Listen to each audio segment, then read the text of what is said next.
What is good, NBA fans? Welcome into another week of Dropping Dimes.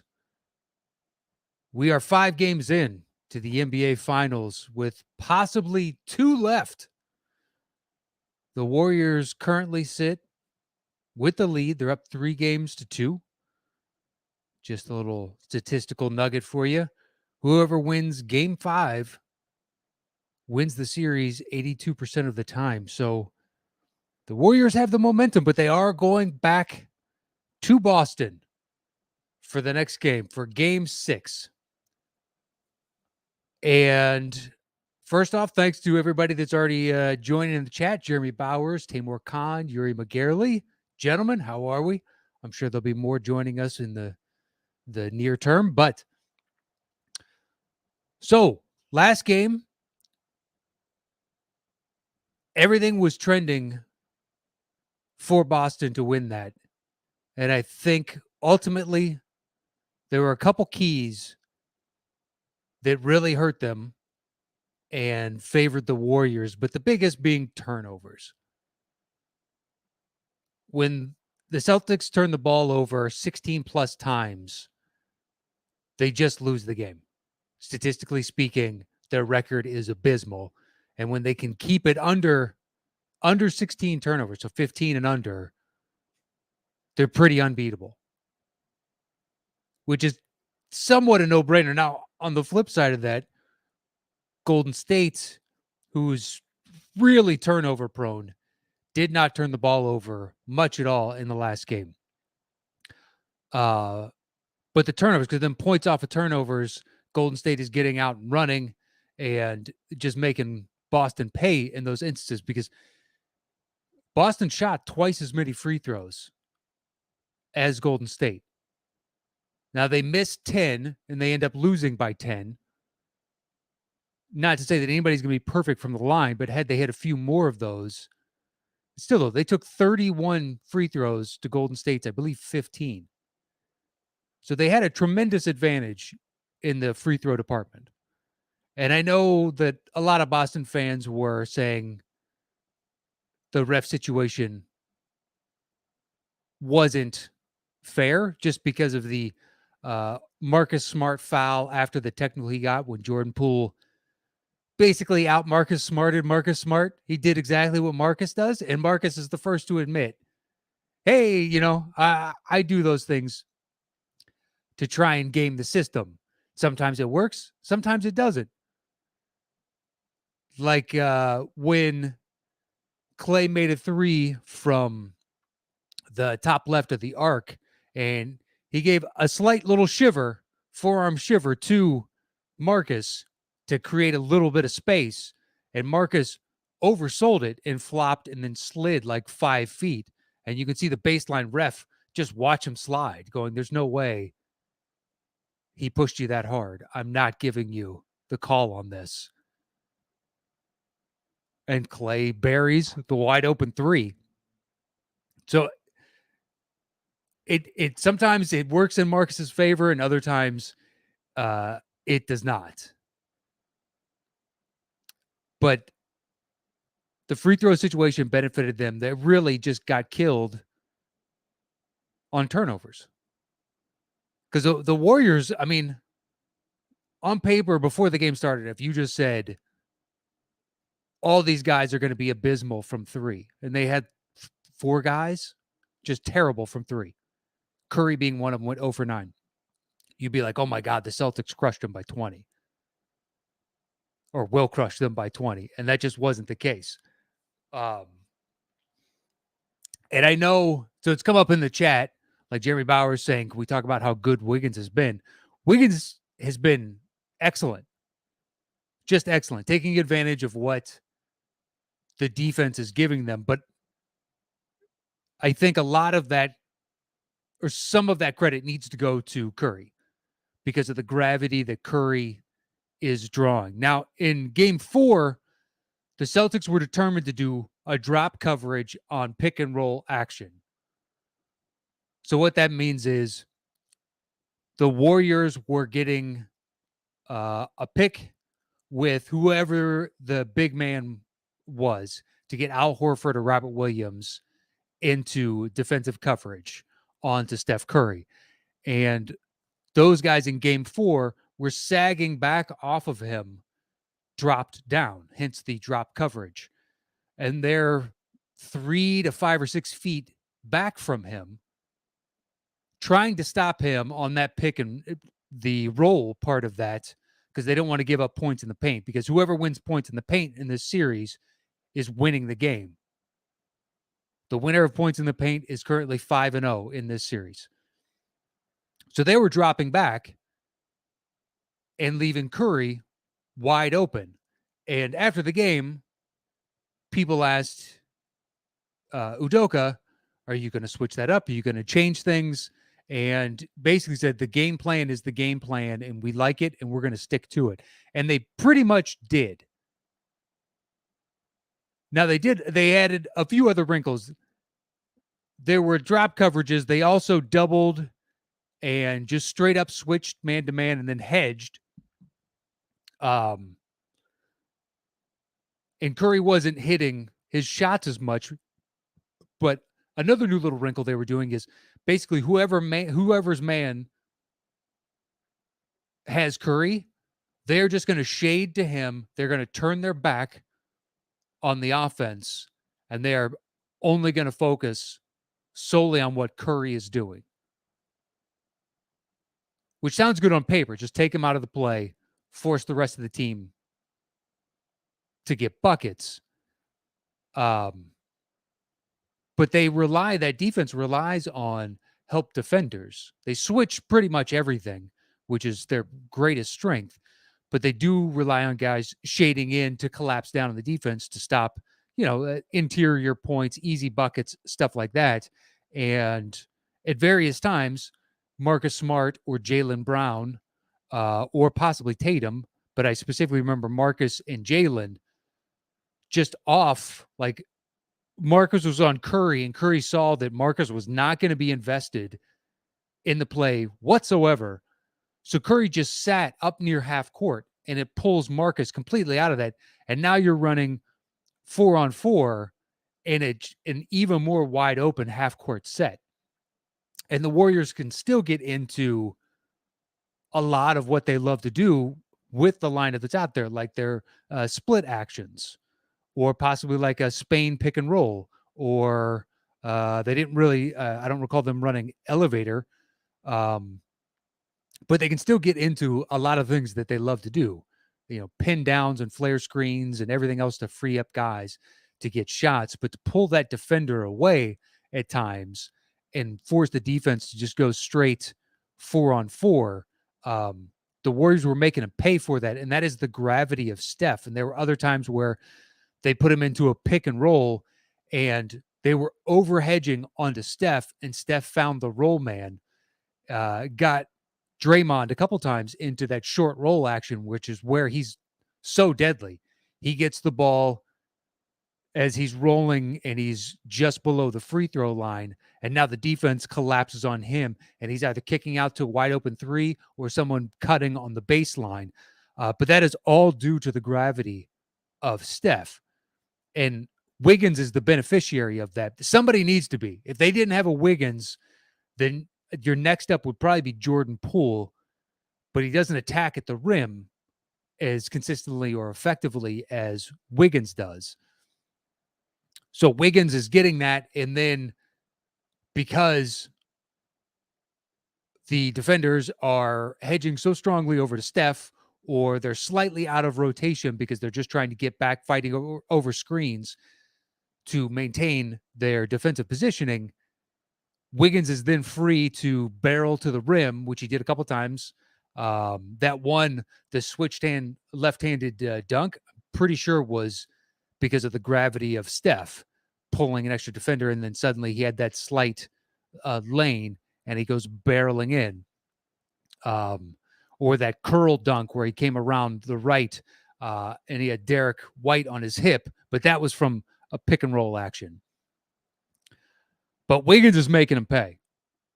I mean, by and large, he took a couple like long mid-range, but pretty much everything else was he's either shooting a three or he's trying to get as close to the basket as he possibly can.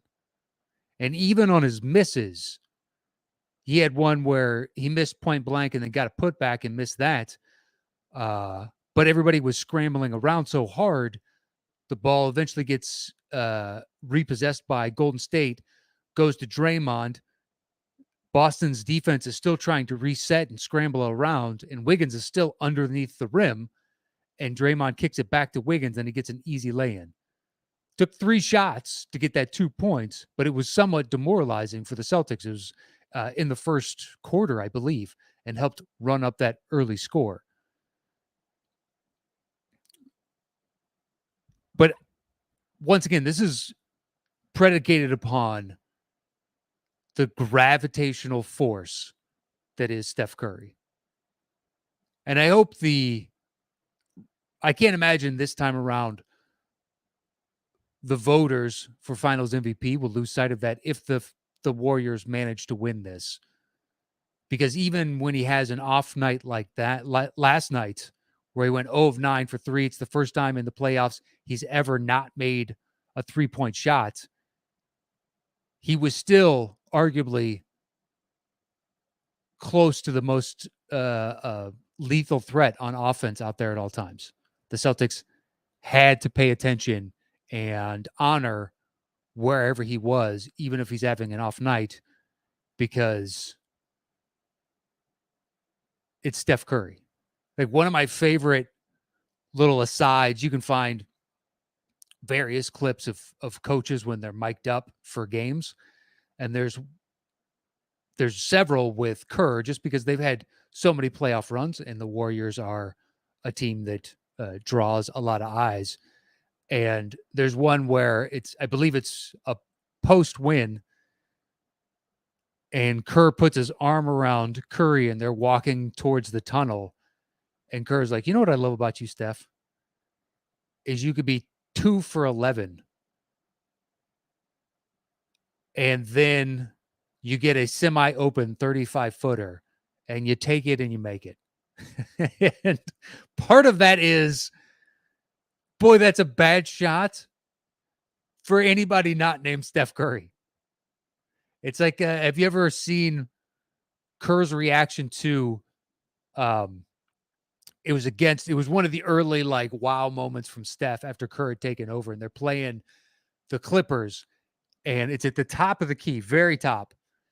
And Curry gets the ball, and he's dribbling around, and there are 3 or 4 defenders all trying to get the ball. And he eventually runs back out to the top of the key with his back to the basket, immediately pivots 180 degrees and throws up a shot, and it goes in. And then they have a shot of the sideline with Kerr with his hands up and this furrowed brow of like, what are you doing? And then it goes in. He's like, okay, all right. Like, that was wildly impressive. And you can see the crowd behind him as he's going, this look of almost disgust of like, what is this offensive set? To the crowd erupts behind him, and he just kind of smiles and just, yeah, what are you going to do? What are you going to do? That guy's that good. But that's the kind of gravity. You have to respect him. Even when he's having an off night, he's still Steph Curry. And so last night, you have to look at how the defense is designed to take him out of everything. We don't want Steph beating us, and we're going to do everything that we can. It's really impressive, especially, what is he, 34 years old at this point? And this is statistically his best playoffs yet. That's crazy. Now, somebody with his skill set, it's not outlandish that potentially he could exhibit, better traits because he's a shooter. But usually 34 is not when you're putting up your best playoffs yet. So on the flip side of that, for the Celtics, the third quarter, they finally take it to the Warriors in a third, and then it fell apart in the fourth. But that's got to be a positive sign in the third quarter. I'm curious about these late game situations where they've fallen apart, because during the regular season, their crunch time statistics, it was kind of hard to get a sense of what they really were, because they put so many games away that their best players weren't playing in crunch time because there was no crunch time. They had just won the game and they're sitting those guys. So in these high leverage moments, I guess you could make a case that because they didn't get it through the course of the regular season as much as other teams did, perhaps they're not as conditioned for it. I think a bigger factor would be the amount of minutes that their biggest guys are playing. So through the playoffs so far, Jason Tatum has played the most minutes by a mile of everybody that's played. He's at 943 minutes. Number 2 then is Jaylen Brown at 876. So Tatum has 67 more minutes, over a game and a half more playing time than Jaylen Brown. Number 3 then is Al Horford at 776 minutes. And then 4 and 5 are Clay and Steph. 6 is Wiggins, and then we get 7 at Smart. And Smart missed some time because of injury. But from 1 at Tatum to Clay at 4 has literally played 4 games more worth of minutes. He's played 192 more minutes than Clay. And the fact of the matter is, the Celtics have only played a couple games more overall, just because the Warriors managed to close out their series faster than the Celtics did previously. Up until this point, the Celtics have played 23 games and the Warriors have played 21. So there's 2 games difference. So in that extra 2 games, Tatum has played 2 more games on top of that. Now, he's a young guy, but how can you not be gassed at this point? I mean, he's just, the load that he has to play is tremendous. That was one of the factors of why I liked the Warriors over the Celtics, is just the depth issue for the Celtics. Once they get into that bench, there's only 2 guys really that I'd want to be playing any kind of heavy, 3 guys, I guess.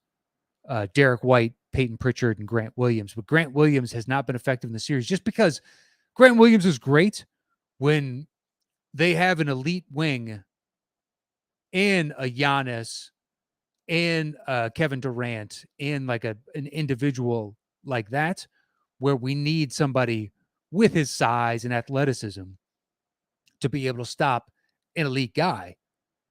Don't really need it as much. So you're relying on Derek White and Peyton Pritchard. And Derek White has looked a little gun shy in the past couple of games. And technically, by the numbers, the 2 best Celtics have been Robert Williams and Peyton Pritchard, although Pritchard has a short leash for Udoka. So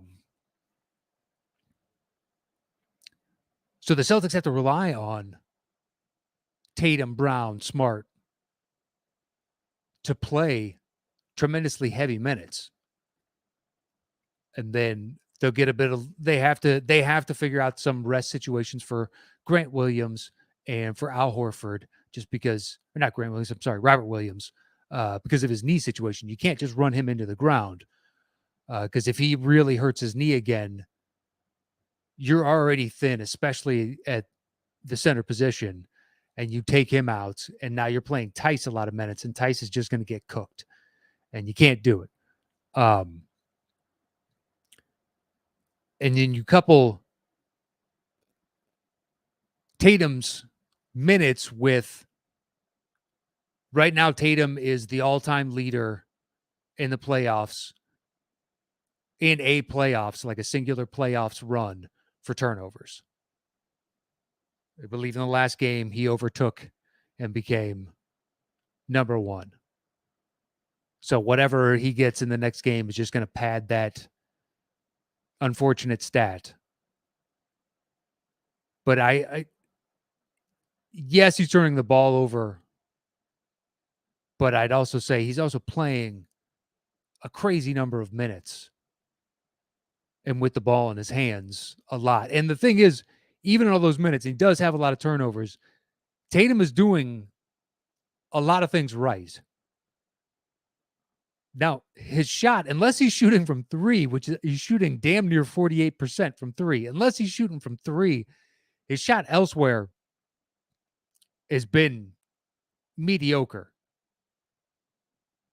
And he should probably try getting to the lane a little bit more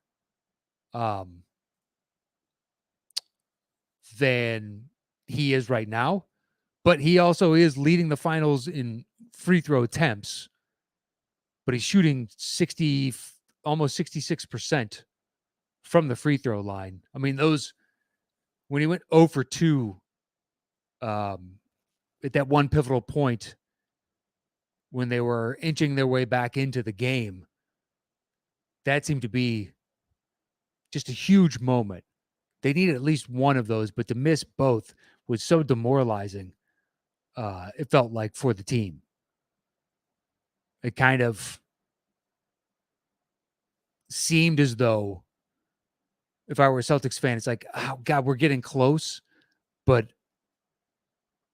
all the small little things aren't going the way we need them to.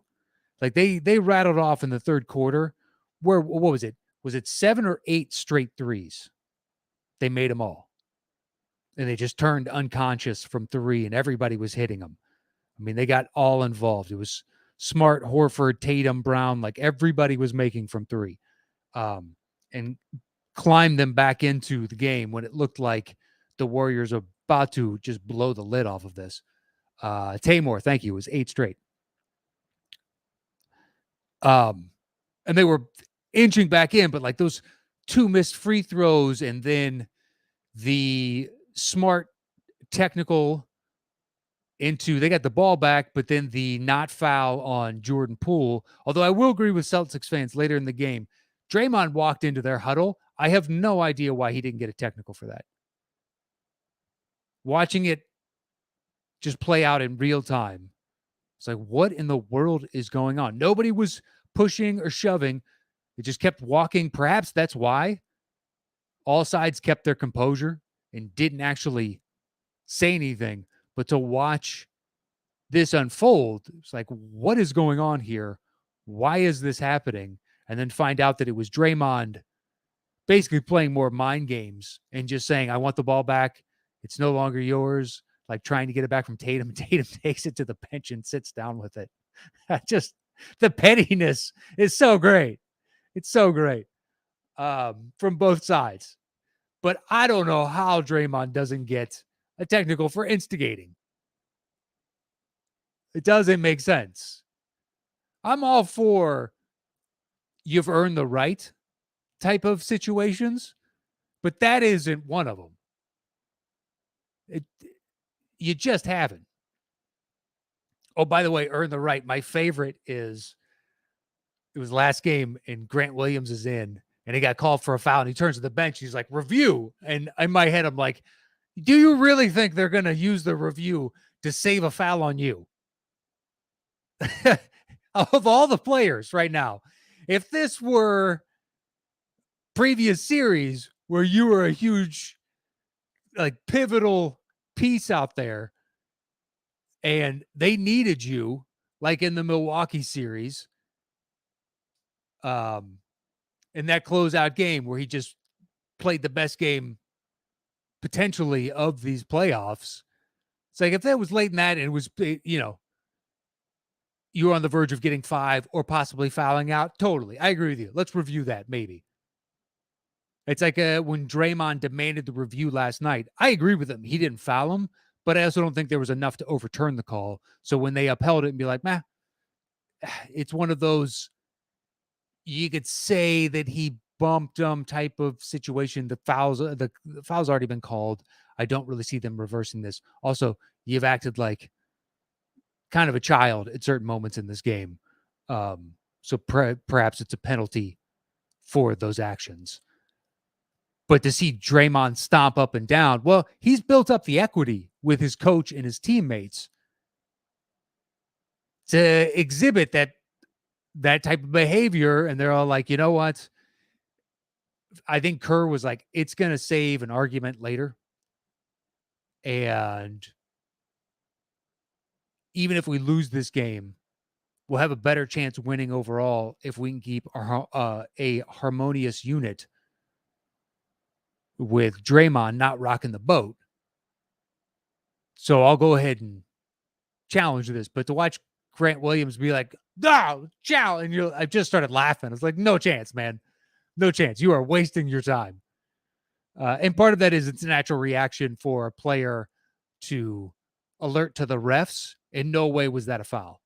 Instead of confronting them or staring them down or going over and pleading your case, just doing the hand twirl lets them know, in my opinion, there's no way. I am so confident I didn't foul them.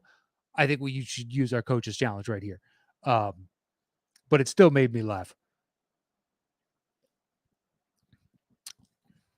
But for the Celtics, they still had bright spots. In that third quarter, the offense looked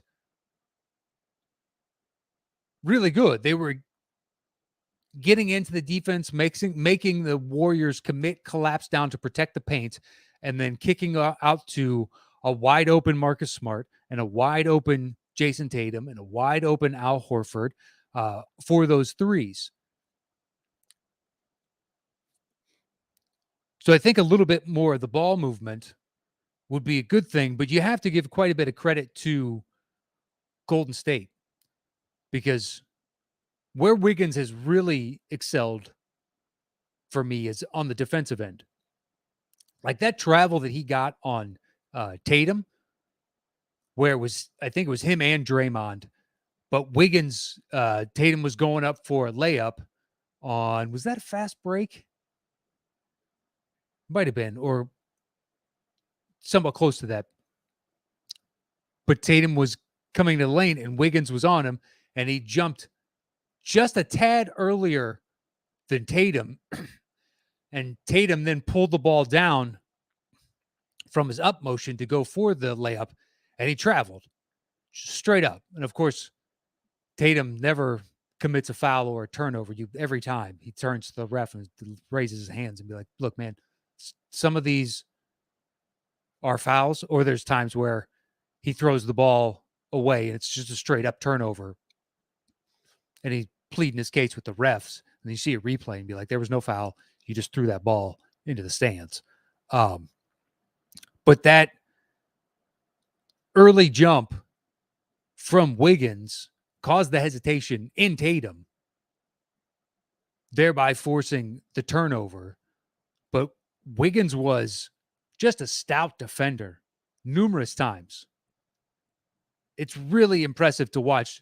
When he was coming into the league, that was one of his best traits, according to DraftNix, was, if nothing else, he'll be an elite defender. And there was talk of, well, if the Cavs keep him and they've got Jordan, could he be the Pippen? Pardon me. And they've got LeBron.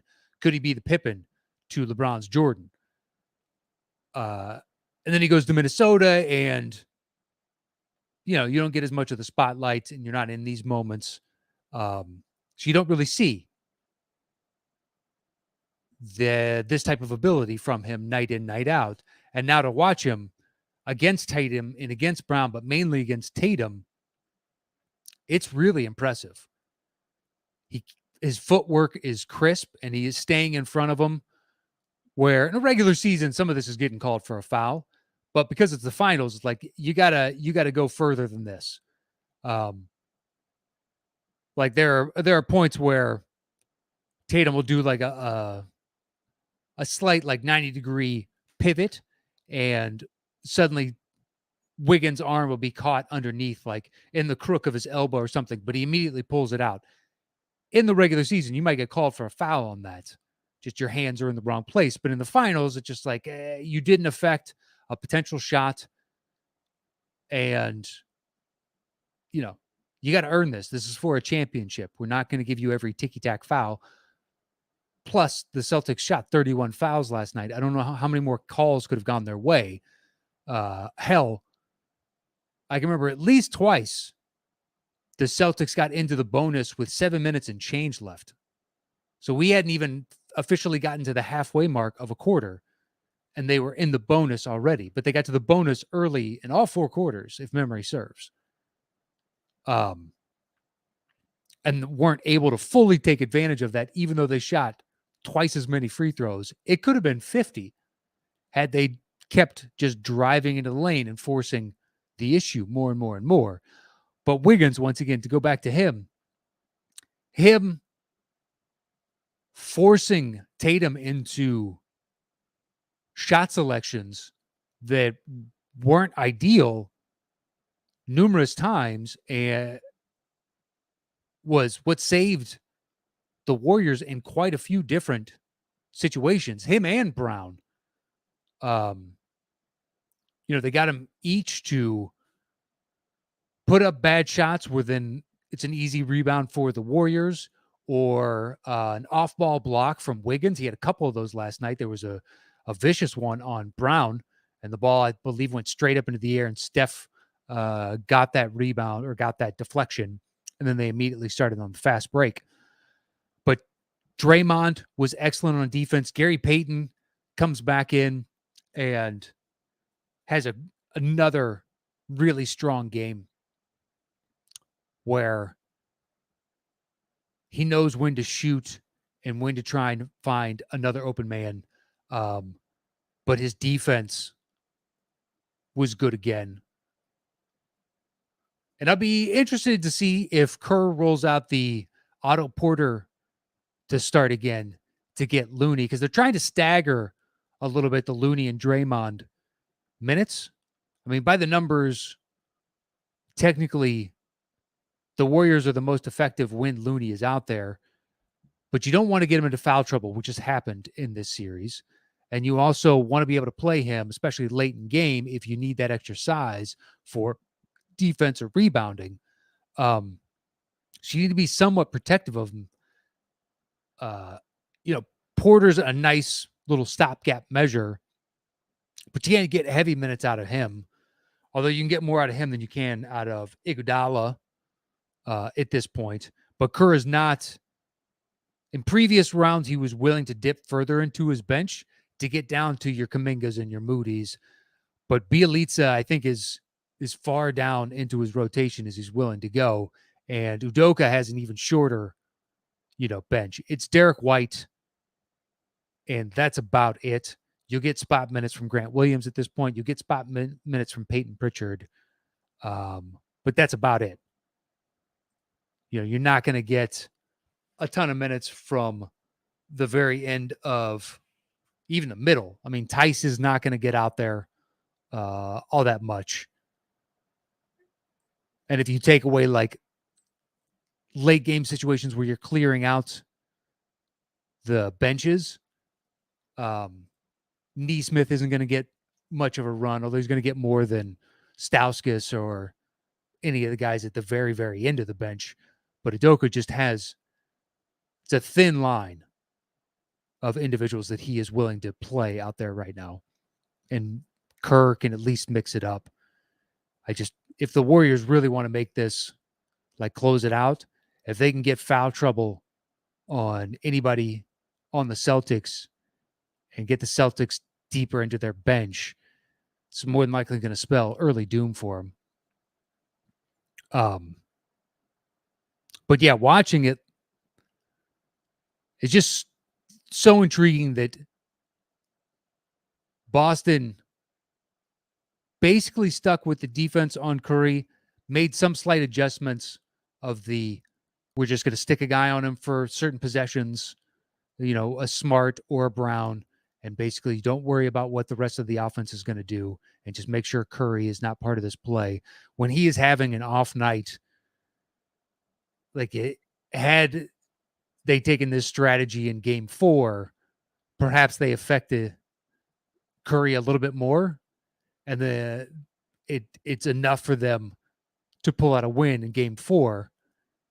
And then in game 5, they exhibit the strategy more that they did in game 4 when Curry's having an off night, and just drop more on those pick and rolls, let them have it, and just close off the lane so they don't give up the points of the paint or the guys rolling on those pick and rolls. We might have 2 different outcomes here. But so first time this playoffs, the Celtics have lost 2 straight. Do we really think they're going to lose 3 straight to close out this in game 6?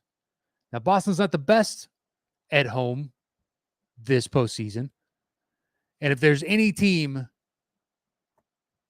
that's played exceptionally well with their back to the wall, it's the Boston Celtics. They've had numerous closeout games so far, and they've managed to pull it out against Milwaukee and Miami. They had a game 6 and 7 with Milwaukee, then they have game 7 with Miami, and they take all 3. So now they have games 6 and hypothetically 7 for the Warriors. And will the Celtics be able to even this series tomorrow night?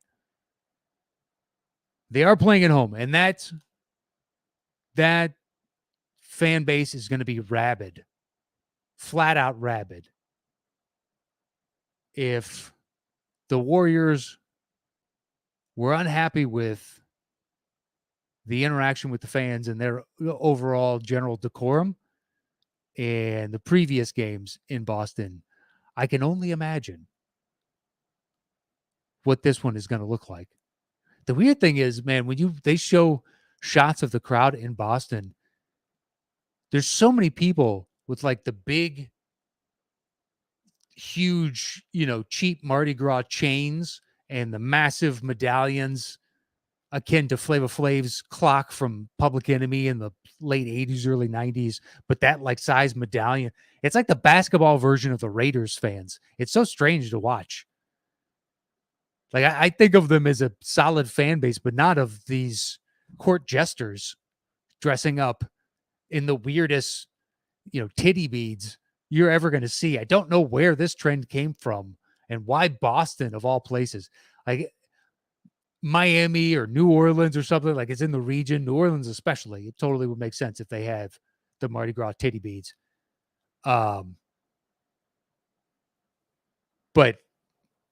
for Boston, is it just a vendor outside is selling them, and then a couple people started wearing them, they got on TV, and other people were like, oh, I like that, and then it just became a trend, and now there's 50 people outside selling those things. I don't know, but the choice, it's very distinct. But I originally, coming into this series, I chose Warriors in 6. I obviously am not going to deviate from that because that's what I chose. But who knows? I mean, you can't count Boston out. They've just proven. It'd be one thing if they coasted through the East and weren't really pushed to the limit. Much like you could say the Warriors weren't pushed to the limit. Nowhere near what Boston has gone through. But Boston is just... Milwaukee had a chance to close them out, and Boston did not go quietly into that night. And Miami had that same chance as well, and Boston ultimately beat them. And so now we get into the same situation. The only, the difference to me, though, is they've played a boatload of minutes, and their top 2 guys on Boston have just got to be flat out gassed. Now, at the very least, because we go for this 1-1-1 on games 5, 6, and 7 to close out, you get 1 extra day's rest for the travel, and they get to sleep in their own beds for, last night and tonight. And they get to, the general routine of their regular life. And perhaps that extra little bit of rest will give Robert Williams' knee just a tiny bit more time to recuperate. So perhaps he can give you an extra 3-4 minutes out there as opposed to, pulling himself early in certain games or his coach having to pull him early. But if Boston just limits their turnovers, it's proven out that they're going to win the game.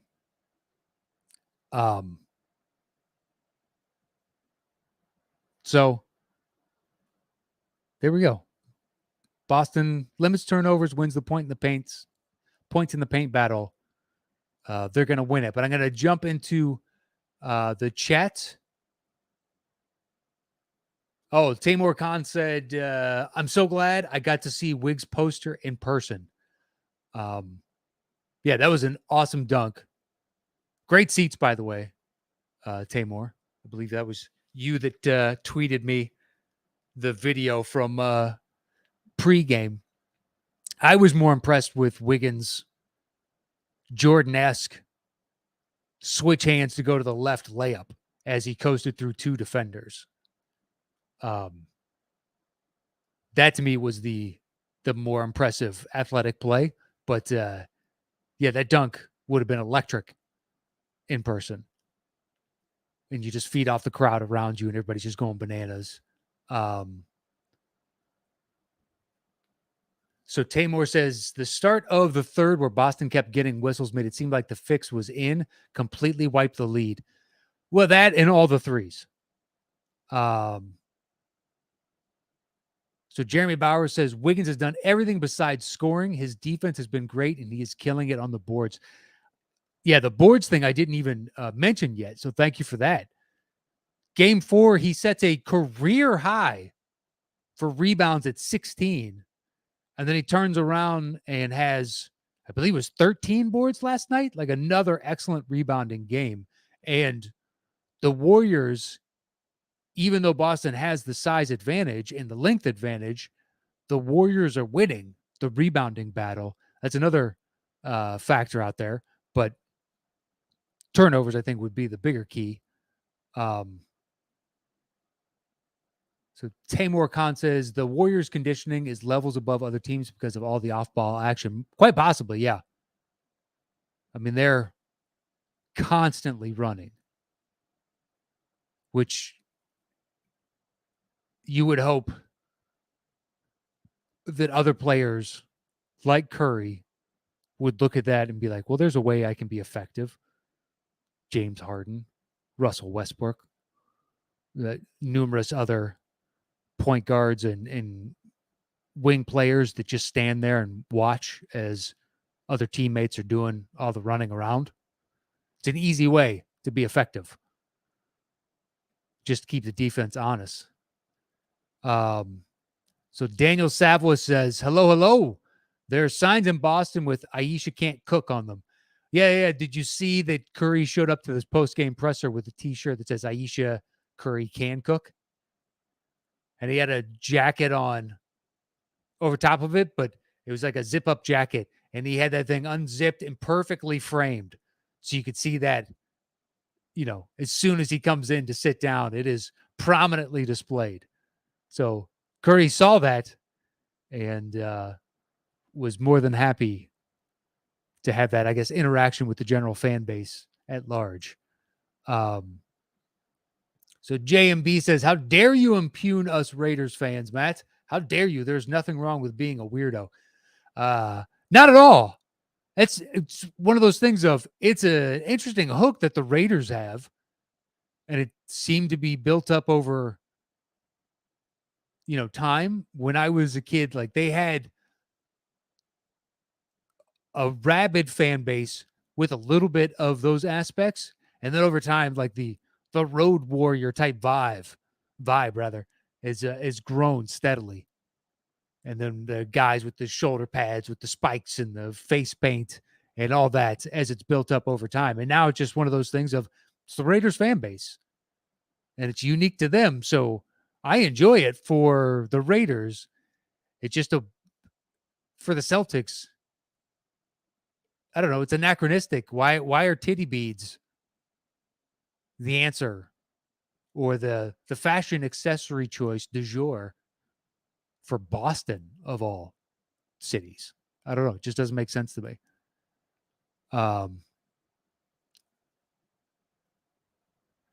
So Jeremy Bauer says he thought it was 15 boards. Are you saying from last night's game, or not last night, the last game, or from the career high game? Because I'm trying to pulling up both now. I thought it was 16 boards. What did he have last night? Yeah, he had 13 boards overall and then 16 boards. So he had 13 boards last game, 16 career high in game 4. Game 5 was 13 boards, according to NBA.com. But there we go. I think that's it. That was a breakdown of last game and a slight look forward to game 6. I hope everybody else out there enjoys it. Tamor, if there's a game 7, enjoy the game 7. I'm sure you're hoping that there is no game 7, but I don't know if you would have tickets to that or not. But congrats. I've never seen a finals game. Should have gone last year. Didn't even think about it. And then I saw my brother-in-law went, and then he told me what he paid for tickets, and they were cheap for what he got. He was in lower bowl. It's like, I would have easily paid that money, because you think it's going to be like Super Bowl prices. And depending on the city, now Golden State, I'm sure it was nice and pricey. Boston, nice and pricey, but apparently Phoenix, not so bad. But anyway, I hope everybody enjoys tomorrow's game 6. And depending on my schedule, so if they close out, the Warriors close out tomorrow night, then I'll probably do a wrap-up show on Friday instead of waiting a full week until Wednesday. Otherwise, if we go into game 7, then I'll just hold off and go till, well, actually, so what? Game 7 would be on Sunday, I believe. Let me pull it up. Yeah. So then if it's game 7 on Sunday, then I will do a Monday wrap up. So depending on whatever this series wraps up, I will do a drop in dimes the next day to talk about the series, the playoffs, and if you guys are interested, I can bring you on to the show. Come in. You can let me know your favorite parts of the finals, the playoffs as a whole. I'd love to hear from all of you. It's great to see you in the chat, though, for everybody that joined. But if you want to jump in and hang out for 5 minutes, say hi to everybody, give your 2 cents on the playoffs as a whole, awesome. And if nobody wants to do that and they just want to join in the chat and watch along, because I know some people are watching at work and stuff like that, or I think someone mentioned in the past they turn it on while they're driving around. Probably not the best idea, but thanks for watching. But yeah, love to chat with you. So look for the next Drop in Dimes either Friday or Monday, depending on when this series closes out. And until then, thank you so much to everybody that joined and that support the show. It means the world to me. And you have my eternal thanks. You can follow me anywhere at Matt Knost. That is it for today's Drop in Dimes. I'll see you guys in the very near future with another one. Until then, stay safe out there. Enjoy game 6 and possibly game 7. I'll talk to you guys real soon. Adios.